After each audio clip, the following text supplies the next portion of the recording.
Russia Ukraine పోరు అంతిమంగా మూడో ప్రపంచ యుద్ధానికి దారి తీయొచ్చనే భయాలు ప్రపంచ దేశాలను వెంటాడుతున్నాయి. అదే జరిగితే రష్యాను ఎదుర్కొనేందుకు సంసిద్ధంగా ఉండాలని అమెరికా యోచిస్తోంది. యూరోప్లోని నాటో కూటమి దేశాల్లో అణు సామర్థ్యాన్ని పెంచుకోవాలని చూస్తోంది. ఈ క్రమంలోనే 15 ఏళ్ల తర్వాత బ్రిటన్లో మళ్లీ అణ్వాయుధాలను మోహరించేందుకు అగ్రరాజ్యం ప్రణాళికలు సిద్ధం చేస్తున్నట్లు తెలుస్తోంది.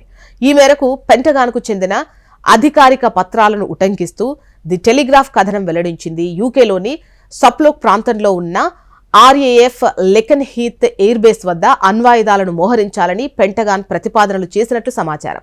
ఇక్కడ అణ్వాయుధ స్థావరం ఏర్పాటుకు కాంట్రాక్టులు ఇచ్చినట్లు ఆ కథనం తెలిపింది. ప్రచ్ఛన్న యుద్ధ సమయంలో అమెరికా ఇక్కడ అణు క్షిపణులను మోహరించింది. ఆ తర్వాత కాలంలో రష్యా నుంచి ముప్పు తగ్గడంతో 2008లో వాటిని తొలగించింది.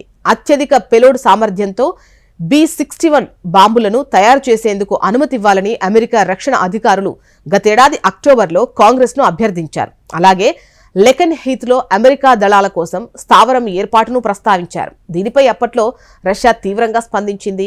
ఇది రెచ్చగొట్టే చర్య అని, దీనికి ప్రతిస్పందన భారీగా ఉంటుందని మాస్కో హెచ్చరించింది.